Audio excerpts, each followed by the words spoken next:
We're back with NBC News In Depth tonight, an exclusive investigation into yet another religious organization hit with sexual abuse allegations. The Jehovah's Witnesses have settled 9 lawsuits alleging church policies protected men who abused children for many years. In settling, the church did not acknowledge wrongdoing. Now, evidence has surfaced that leaders did know about some of the men, but apparently never informed authorities. Our senior investigative correspondent, Lisa Myers, has our exclusive report tonight in depth.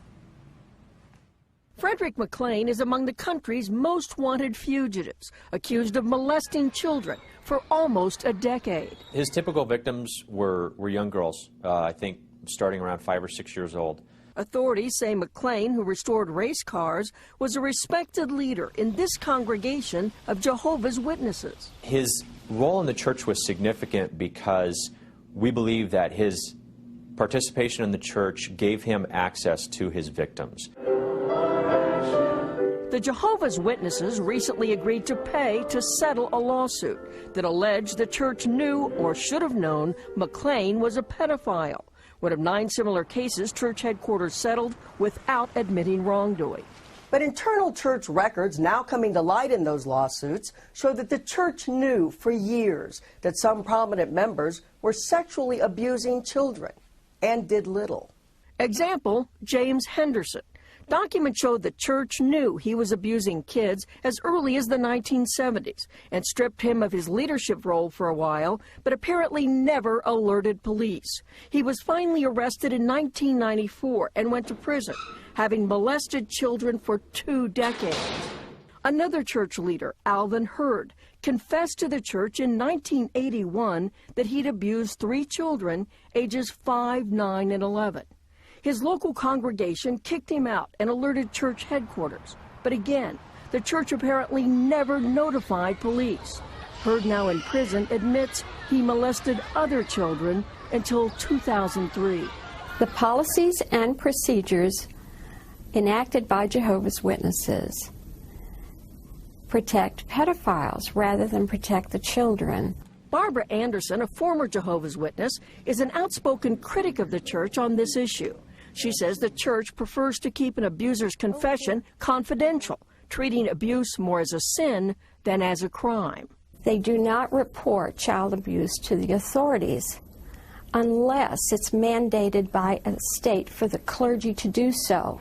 The church declined to speak on camera, but in a statement wrote that it does not condone or protect child molesters, that cases within the church are rare, that members have the right to report the crime to authorities, and that church elders comply with child abuse reporting laws. But not all states require clergy to report child sexual abuse. That means some abusers get caught only if victims finally come forward, like Frederick McLean's accusers, who now want this alleged molester taken off the streets. Lisa Myers, NBC News, Washington. A serial pedophile from San Diego admits his crimes on video. Now, Team 10 obtained this video that reveals he was a leader in a church community. Investigator Mitch Blocker talked to people who claim this is just the beginning, and Jehovah's Witnesses covered up child abuse for years. I did abuse him. Admitted serial pedophile Gonzalo Campos fled the country. He may never see the inside of a prison cell. I touched his private parts. His on-camera admissions and a settlement worth millions may have to be enough for his victims. The Jehovah's Witnesses never told police about Campos, who was a church elder. He's never been charged with a crime. Were you allowed to continue to give Bible study lessons to children? Sí. Yes. In this video deposition taken in 2011 during a civil lawsuit, Campos admitted he abused several children in his San Diego congregation from the early 1980s through the mid-90s. He is a serial pedophile. Erwin Zalkin represented the 7 victims who have come forward. It's about accountability. It's about taking responsibility. It's about protection of children. It's about changing the way they operate. Zalkin claims child abuse continues inside the Jehovah's Witness community. He claims church leaders, known as elders, and the Jehovah's Witnesses headquarters, known as the Watchtower, treat child abuse like a sin instead of a crime. The elders are instructed that they are to report that up the chain to the watchtower and before or not to authorities, that it is the watchtower that will decide what happens. Team 10 found the Watchtower has sent each congregation and its elders several confidential memos about how to handle child abuse starting in 1989. The original memo warns to be careful not to divulge information about personal matters, quoting scripture which says there is a time to keep quiet. Another memo from October 2012 outlines the current church policy. It tells elders to call the legal department and contact your overseer. It says loving elders should take steps to protect children, especially when the one who has sexually abused a child will be allowed to remain a member. The Jehovah's Witnesses lawyer, Jim McCabe, explained how the church now handles abuse allegations. Today, whenever there's an allegation of child abuse, and local congregation hears about it, they call headquarters and get instructions. Team 10 learned Campos is still a member of the Jehovah's Witness Church. He lives in Mexico, but McCabe says he is not allowed to hold a leadership position. We also learned Campos is just one of thousands of alleged abusers the Jehovah's Witnesses know about. A database detailing more than 23,000 allegations of abuse was taken from church headquarters and revealed to the public in 2002. Does the church always report allegations of child abuse to police? No. Under biblical law, a man can only be convicted on the testimony of 2 or more witnesses. McCabe, who is a Jehovah's Witness and elder of his La Jolla church, said the Jehovah's Witnesses have always reported abuse allegations to police when required by law. It became California law in 1997. Our problem is that there are some bad men that sneak into an organization. They've snuck into our organization, they've snuck into other organizations. When we discover who they are and what they are, we take the action that we can take as a religious organization. Do you think it's widely known that there are sexual abuse problems inside the Jehovah's Witness Church? No, and it needs to be brought to the public's attention. We wish we could undo what has been done, but it can't be. San Diego lawyer Erwin Zalkin says he plans to file more lawsuits against the Jehovah's Witnesses. Some of those cases stem from other abuse here in San Diego. All right, so how much are these of the settlement are the local churches responsible for? We'd love to know. Probably millions, but that's confidential. It's sealed under a court order. Interesting. Yeah, they won't tell us. Okay, thank you, Mitch. Almost 3 years ago, this woman was arrested for having sexual relations with a 14-year-old boy. Now the Delaware Attorney General's office is looking to penalize a religious organization for failing to report the incident. Good evening. I'm Paul Butler. And I'm Steve Hammond. Welcome to WBOC News at 6 o'clock. Back in February of 2013, Catherine Harris White of Laurel was arrested for having sex with a 14-year-old boy at least 40 times over a 10-month period. Now she's serving a 6-year sentence behind bars. But the legal battles are not over. Our Sussex County Bureau Chief Evan Kozlov joins us now live at the Laurel Congregation of Jehovah's Witnesses. And Evan, both White and the teenager were church members. Good evening, guys. And these court documents right here show that their involvement with this abuse first started in January of 2013. It claims that 2 elders of the congregation were informed of the abuse, but then failed to report the incident, something which the Attorney General says makes them liable. Court documents paint the picture of what happened inside this Laurel church. It says that it all began on January 22nd, 2013, when a 14-year-old boy told his mother about a sexual relationship he was having with this woman, Catherine Harris White, a woman in her 30s and a member of the Jehovah's Witnesses congregation in Laurel. Shortly after, the mother told church elders, and so they called for a meeting with White.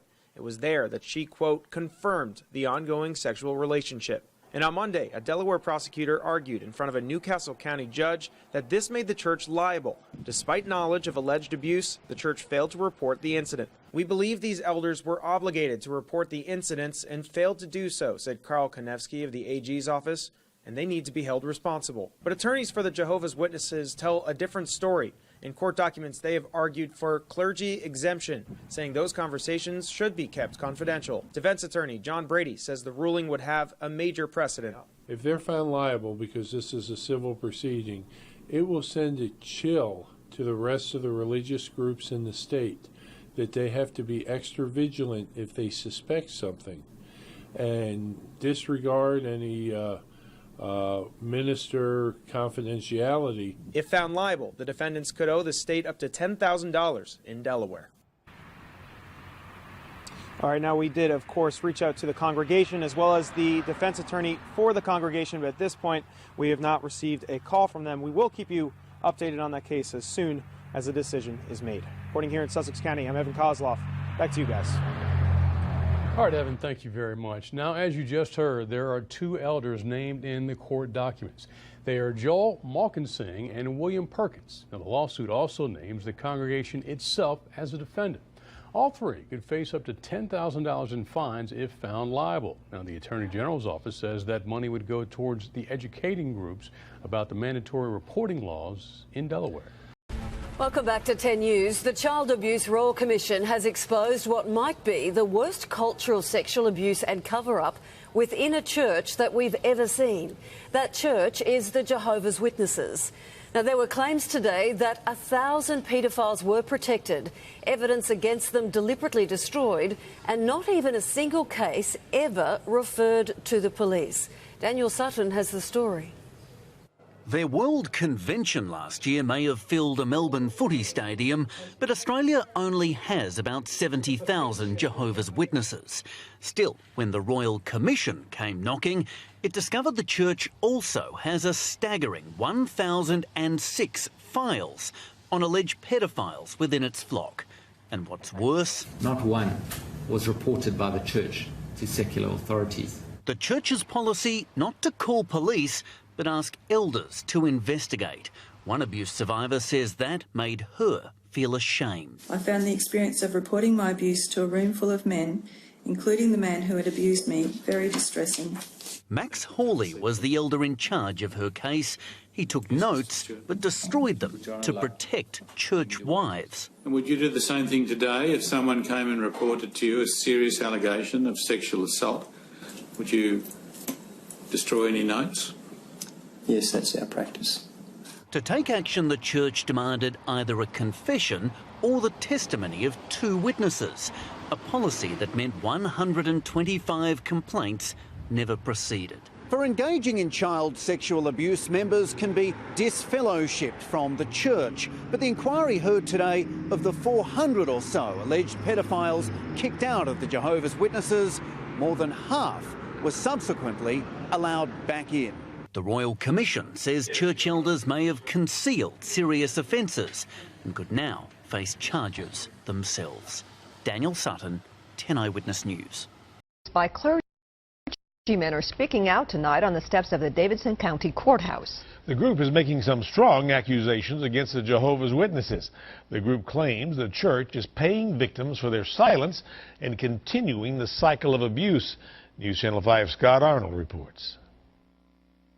I was molested by a teenager who was a member of my church. On courthouse steps, and I want it to stop. I want it to stop. Frank talk about a problem often not talked about in public. So I was told to protect the person who actually abused me instead of me being protected. This man went on to molest other little children. Members of the group called Silent Lambs. And I am an ex-Jehovah's Witness, and I am an abuse survivor. Claim Jehovah's Witnesses are continuing a cycle of abuse within the church. We learned that 16 victims were paid the largest settlement in history of Jehovah's Witnesses, but forced to sign a gag order that forbids them from speaking about their abuse. The group believes gag orders keep the predator's identity a secret, letting them continue a path of abuse. If you see this man in the public, report him to the police. Case in point, Rick McLean, a Jehovah's Witness elder from California, who the group claims was involved in a number of recent sex abuse lawsuits, but never named in any of them. It is so important that survivors or victims come forward for their own healing and to give affirmation to others that they're not alone. These people here behind me are victims of abuse by Jehovah's Witnesses, Catholics, and other Protestant denominations. Silent Lambs may be unhappy with church policy they cannot change. I believe that other children will be harmed. But what they can do is get their message out. My parents nor anyone else ever knew that I was abused by an elder in the congregation. A message that when it comes to sexual abuse, silence can be deafening. And I want it to stop. Scott Arnold, News Channel 5. In response, Jehovah's Witnesses say, quote, "We will continue to do our utmost to protect children from the..." Well, victims of this kind of abuse say it is the worst kind. People of faith preying on people who pray. The group Silent Lambs was in Nashville today showing their support for people who say they've been abused by Jehovah's Witnesses and others. Recently, lawsuits were settled in some cases, but not to the satisfaction of Silent Lambs.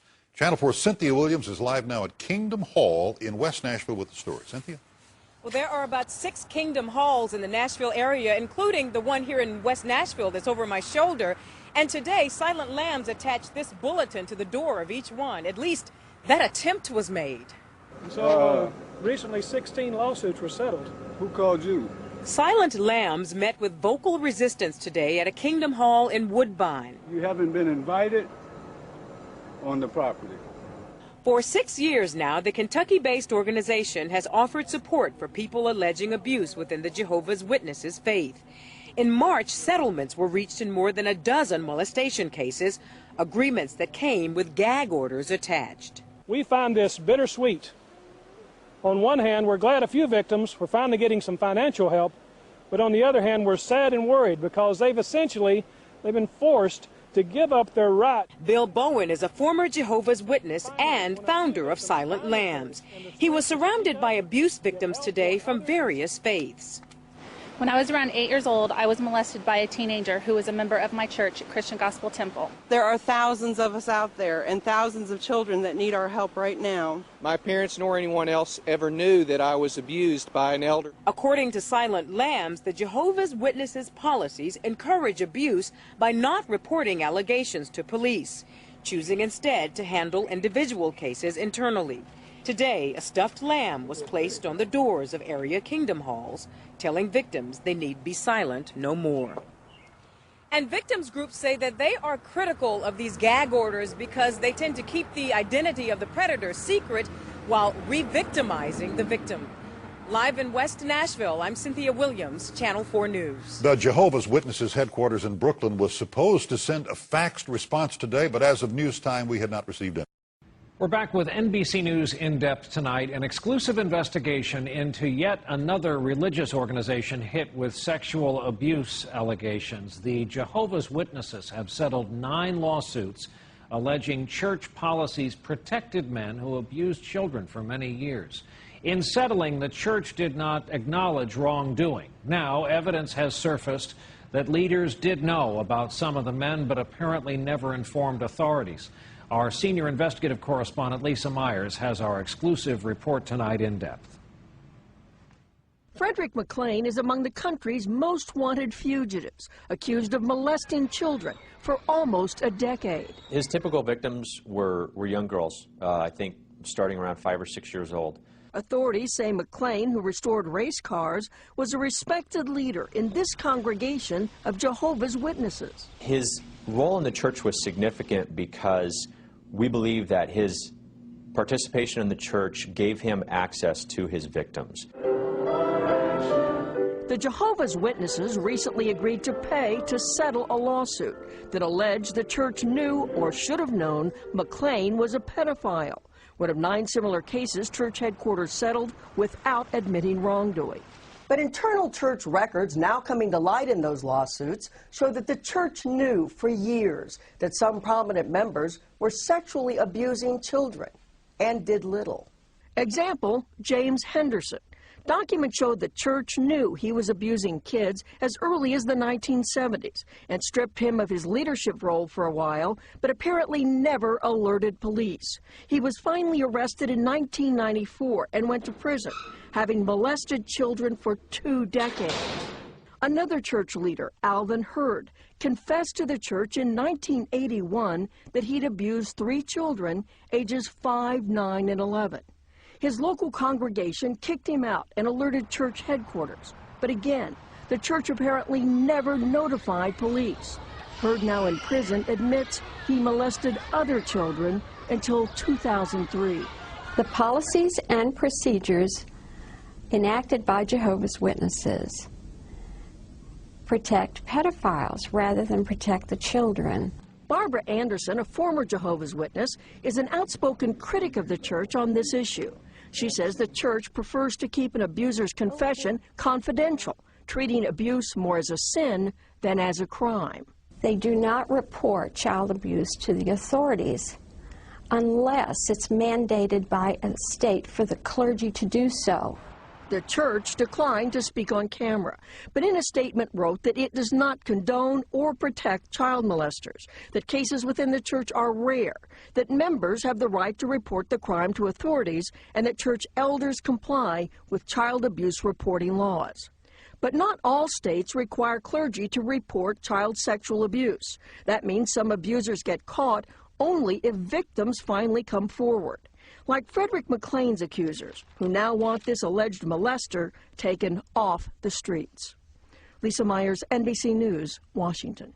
An investigation into child sexual abuse among Jehovah's Witnesses and accusations that religious leaders led a cover-up within some of the group's 14,000 U.S. congregations. Our colleagues from the Center for Investigative Reporting obtained confidential memos shedding new light on the revelations. Special correspondent Trey Bundy has the story from Reveal, a new website, radio show, and podcast run by the center. At a convention of Jehovah's Witnesses in California, new members are taking the plunge. At your baptism, you said yes. They're joining more than 8 million members worldwide. Believers are taught to renounce secular society because it's controlled by Satan, and not to socialize too much with outsiders. But charges of sexual abuse have brought this insular community under greater scrutiny. And now, in this San Francisco courtroom, the first child abuse case against the Jehovah's Witnesses to go to trial is underway. The next matter on the calendar. Candace Conti is suing the organization for failing to protect her from a known child abuser when she was 9 years old. If I were to sum up our goals of this case, it was to attack the policies and procedures that were in place that let a serial molester continue to molest children. Conti's lawyer says instructions from Jehovah's Witness leaders have enabled child molesters. The instructions were you keep these pedophiles secret. The case hinges on letters from Jehovah's Witness leaders to the heads of local congregations. For almost 20 years, they've ordered them to send reports like this one for every known child abuser, to hide these cases from their congregations, and not to cooperate with law enforcement or the courts unless instructed to. They've refused judges' orders to turn over these abuse reports, so no one knows how many cases like Conti's are out there. Jehovah's Witnesses abhor child abuse of any form. The Jehovah's Witnesses insist that they comply with the law, and their lawyers argue that the First Amendment gives them the right to set child abuse policies as they see fit. Religious beliefs and standards of Jehovah's Witnesses were at play in this case from start to finish. The religious beliefs come from the Watchtower Bible and Tract Society in Brooklyn, which has often used the First Amendment to defend its policies of separation. In 1943, it even won a Supreme Court case, arguing that school children should not be forced to pledge allegiance to the flag. May it please the court, James McCabe on behalf of the North Fremont Watchtower lawyers, who refuse to speak with us, are again claiming a First Amendment defense to keep child abuse in its congregations secret. And the elders are counseled in that letter to give special heed to the counsel to not reveal the confidential talk of another. Quoting from the Bible book of Proverbs, chapter 25, verse 9. Candace Conti was part of a Jehovah's Witness congregation in Fremont, California.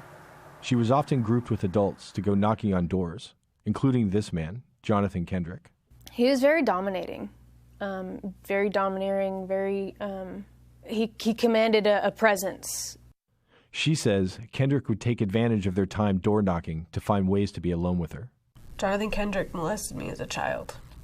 I really kind of pushed everything down and tried not to think about it as much as I could. What no one in Conti's family knew was that Jonathan Kendrick had admitted to molesting another child a year earlier. Regarding possible sexual abuse. Michael Clark, an elder in the congregation, was asked about it in this deposition. Do you recall becoming aware of a report of sexual abuse of a child by Jonathan Kendrick? Yes. When did you first become aware of such a report? He had called us to his home to discuss or to confess to an incident with his stepdaughter. Clark never called the police. He followed Watchtower protocol. He wrote to New York headquarters asking how to deal with Kendrick's confession. They told him not to investigate the matter further. Instead, they said, provide him with strong scriptural counsel to avoid a repetition of such a serious offense. We don't make that public to the congregation. That's confidential. The elders did not warn other members that one of their own was a child abuser. And that's the policy and the practice of Jehovah's Witnesses that you learned as an elder, correct? Yes. Clark says the elders told Kendrick not to be alone with children, but he was still allowed to join in congregation activities that included minors. A year later, one of those minors was Candace Conti. And I don't think it ever left. I know it never left me. You know, it's always there. And it was just probably one of those days that, you know, I just felt it. Conti kept quiet about the abuse until years later when she discovered on a sex offender registry that he had gone on to molest another young girl. She decided to sue the Watchtower. I think after I had found that out, I had this sense of guilt. You know, what if I did something? What if I hadn't been such a coward? What if I had done something to maybe protect this other child? You know, I knew what he was capable of, but I didn't do anything. You know, and then now look what happened. I drove to Oakley, California, where Kendrick had moved when he left Conti's congregation. I met the girl Conti had found. She agreed to talk to us if we didn't show her face. When I was a little girl, like probably about 6 or 7, Jonathan Kendrick had abused me. She blames the Watchtower's secrecy for enabling Kendrick to marry into her family and target her. The family sued the Jehovah's Witnesses. They knew that he had a past, and they kept it from us. When Kendrick moved to the Oakley congregation, no one was told he was a child molester. Not even Roger Bentley, who served as an elder there for 30 years.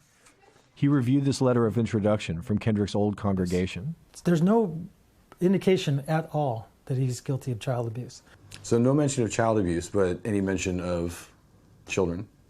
Well, if you read it, it very specifically says he's a very interesting individual who has taken the lead with some young ones in the congregation and helped them from veering off course.